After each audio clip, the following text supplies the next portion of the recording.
RJD Kozhikode ജില്ലാ ഘടകം പിളർപ്പിലേക്ക്. CPIM-യുമായുള്ള ബന്ധം അവസാനിപ്പിക്കണമെന്നാണ് ഒരു വിഭാഗത്തിന്റെ ആവശ്യം. RJD സംസ്ഥാന സെക്രട്ടറി കിഷൻ ചന്ദിന്റെ നേതൃത്വത്തിലാണ് വിഭാഗീയ നീക്കം.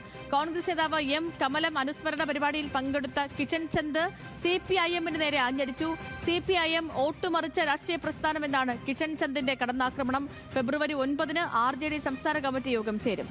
പ്രസാദ് ഉടുമ്പശ്ശേരിയാണ് വാർത്തയുടെ വിശദാംശങ്ങളുമായി ചേർന്നത്. Prasad, good morning. ഇന്നലെ എല്ലാ കാര്യങ്ങളും പറഞ്ഞ് സെറ്റാക്കിയെന്നായിരുന്നു RJDയിലെ ഒരു വിഭാഗത്തിന്റെ നിലപാടും അവരുടെ പ്രതികരണവും ഒക്കെ. പക്ഷേ കിഷൻ ചന്ദ് വിഭാഗത്തിന്റെ നിലപാട് അങ്ങനെയല്ല, മറ്റൊന്നാണ്. അപ്പോ മൊത്തത്തിൽ RJD പിളർപ്പിലേക്ക് പോവുകയാണോ തിരഞ്ഞെടുപ്പ് എടുത്തിരിക്കുന്ന ഘട്ടത്തിൽ?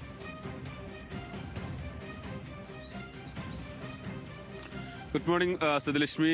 RJDയിലെ കോഴിക്കോട് ഘടകം പിളർപ്പിലേക്ക് പോകുന്നു എന്നുള്ളത് തന്നെയാണ് ഇതുവരെയുള്ള സംഭവങ്ങൾ വ്യക്തമാക്കുന്നത്. ഇതിൽ പ്രധാനപ്പെട്ട കാരണം എന്ന് പറയുന്നത് തദ്ദേശ തെരഞ്ഞെടുപ്പിൽ ഉണ്ടായിട്ടുള്ള തോൽവിയാണ്.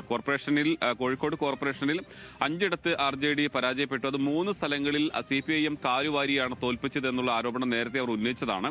അപ്പോൾ അതുമായി ബന്ധപ്പെട്ടുകൊണ്ട് 5 CPIM നേതാക്കൾക്കെതിരെ, പ്രാദേശിക നേതാക്കൾക്കെതിരെ നടപടി വേണമെന്ന് ആവശ്യപ്പെട്ടു. എന്നാൽ കഴിഞ്ഞ ദിവസമാണ് അനുനയ ചർച്ച നടന്നത്.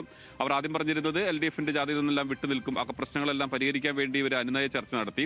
പക്ഷേ ഈ അനുനയ ചർച്ചയിൽ വെച്ച് ഇപ്പോൾ RJDയുടെ സംസ്ഥാന സെക്രട്ടറി കിഷൻ ചന്ദിനെ അപമാനിച്ചു എന്നതാണ് കിഷൻ ചന്ദും അദ്ദേഹത്തെ അനുകൂലിക്കുന്ന ആളുകളും എല്ലാം തന്നെ പറയുന്നത്. അതുകൊണ്ട് തന്നെ ഇനി CPIM-യുമായി ഒത്തുചേർന്ന് പോകാൻ കഴിയില്ല, പാർട്ടി മുന്നണി വിടണം എന്നൊരു നിലപാട് കിഷൻ ചന്ദ് സ്വീകരിക്കുന്നുണ്ട്.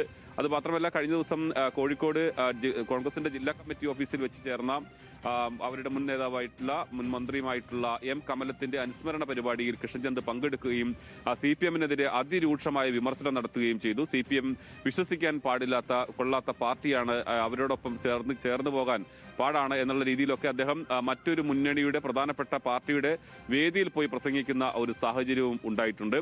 ഇനി ഫെബ്രുവരി 9-ാം തീയതി RJDയുടെ സംസ്ഥാന കമ്മിറ്റി യോഗം ചേരുകയാണ്. കിഷൻ ചന്ദിൻ അനുകൂലിക്കുന്ന ആളുകൾ പറയുന്നത് LDF-ൽ നിന്നും വിട്ടുപോരണമെന്ന പ്രമേയം അവതരിപ്പിക്കും. ആ പ്രമേയം അംഗീകരിക്കുകയും അങ്ങനെ ഒരു തീരുമാനത്തിലേക്ക് വരികയും ചെയ്യണം. അതല്ല എങ്കിൽ ഞങ്ങൾ മറ്റ് നിലപാടുകളിലേക്ക് കടക്കുമെന്നുള്ളതാണ് അവർ പറയുന്നത്. ഇതിനു പുറമെ മറ്റൊരു കാരണം കൂടിയുണ്ട്. കിഷൻ ചന്ദിന് RJDക്ക് ഒരു അംഗത്തിന് ഗുരുവായൂർ ദേവസ്വം ബോർഡിൽ അംഗത്വം നൽകാമെന്ന് നേരത്തെ പറഞ്ഞിരുന്നു. അതിന് മെമ്പർഷിപ്പ് നൽകാമെന്ന് പറഞ്ഞിരുന്നു.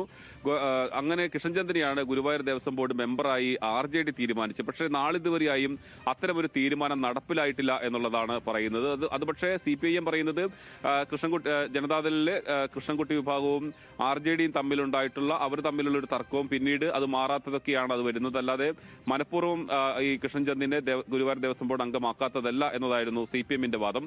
CPM പറയുന്നത് മന്ത്രി മുഹമ്മദ് റിയാസിനെ കിഷൻ ചന്ദ് ആണ് അപമാനിച്ചിട്ടുള്ളത്, അദ്ദേഹത്തെ മോശമായി സംസാരിച്ചത് കിഷൻ ചന്ദ് ആണ് എന്നുള്ളത്. എന്തായാലും ഈ തർക്കം ഒരു പിളർപ്പിലേക്ക് പോകുന്നു എന്നുള്ളത് തന്നെയാണ് നമുക്ക് ഇതുവരെയും കിട്ടുന്ന സൂചനകൾ. ഇന്നലെ ഇപ്പോൾ സിദ്ധലക്ഷ്മി പറഞ്ഞതുപോലെ RJDയുടെ മറ്റൊരു വിഭാഗമാണ് പറഞ്ഞത് ഞങ്ങൾക്ക് ഒരു പ്രശ്നവുമില്ല, എല്ലാ പ്രശ്നവും പറഞ്ഞു തീർത്തതാണ്, ഇനി ജാഥയുമായി സഹകരിക്കുമെന്ന് പറയുന്നു. പക്ഷേ കിഷൻ ചന്ദിനെ അനുകൂലിക്കുന്ന ആളുകളും ഒരു തരത്തിലും ഇനി CPM-യുമായി ചേർന്ന് പോകാൻ കഴിയില്ല എന്ന നിലപാട് സ്വീകരിക്കുന്നു. എന്തായാലും ഫെബ്രുവരി 9-ന് കോഴിക്കോട് വെച്ച് തന്നെയാണ് RJDയുടെ സംസ്ഥാന നേതൃയോഗം ചേരുന്നത്. അവിടെ വെച്ച് LDF വിടുന്നു എന്നൊരു തീരുമാനം എടുത്തില്ല എങ്കിൽ കിഷൻ ചന്ദും അദ്ദേഹത്തെ അനുകൂലിക്കുന്ന ആളുകളും മറ്റൊരു തീരുമാനത്തിലേക്ക് കടക്കുമെന്ന് തന്നെയാണ് വ്യക്തമാകുന്നത്.